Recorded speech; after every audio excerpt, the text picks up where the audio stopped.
Okay, this is my 95 Sea-Doo. I'm going to have to pull the starter off because here's what it's doing. Just clicking. Bought this off of a Ludlow police officer who said this thing ran good. You could take it out on the water, but he apparently wasn't really honest with me because, as you can see in the other videos, this thing was pretty much trashed.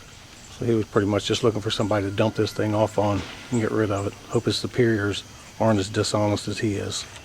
Okay, we're taking our seat and our air intake off.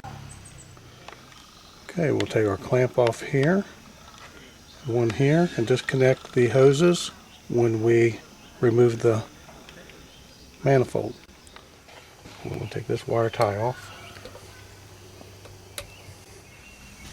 Before I start pulling bolts off of this and unloosen the nuts, I think I'll put me a towel down in here to where if I drop anything, it won't go down underneath the engine and cause me issues later.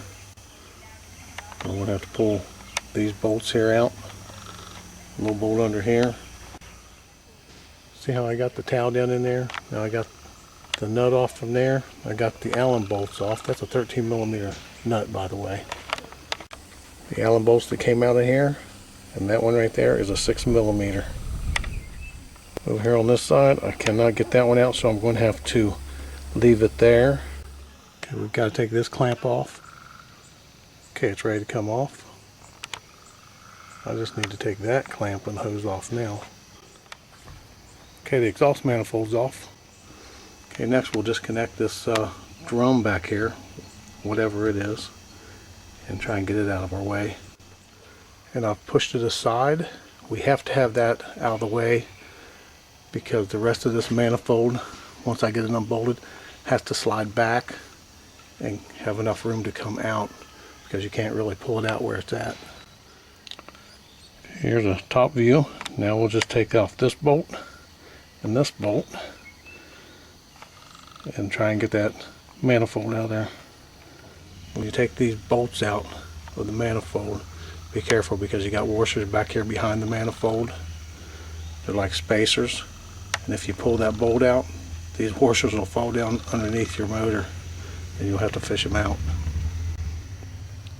Okay, the exhaust manifold is out. We turned it counterclockwise a little bit, slid it backwards, and it came right out.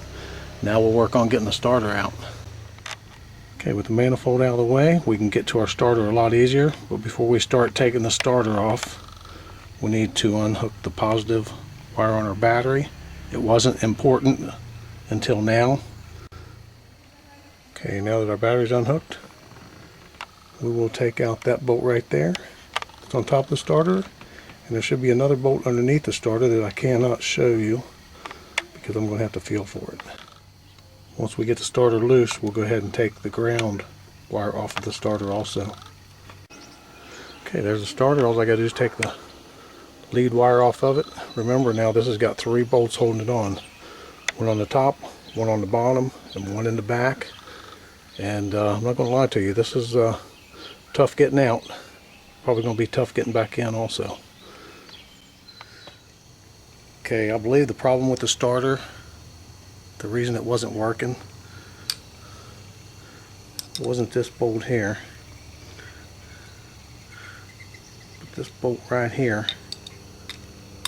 It was loose, it wasn't tight, so I just tightened it down, and now I'm going to try it and see if it works.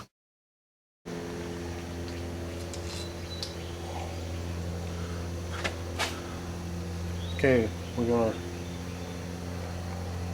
battery charger on 50 amp start. Now we're going to check the starter and see if it works. Yes, the starter works. Nothing wrong with that starter now. I can go ahead and reinstall it. Okay, now that we got the starter working, we're going to put it back down in there. And remember, if you're clumsy like me sometimes, I use dental cloth because I don't want to drop my bolt down in there and have to fish it out. Okay, I got the starter started in there. Remember, the bolts are straight up and down. Start your back bolt first and then work on the other 2 bolts. I thought I was going to have to take the rest of that manifold off, but I don't think I'm going to have to. Okay, starter's on. It was a real pain, but it went on there. Now we'll slide our exhaust manifold back on, the same way with it we took it out.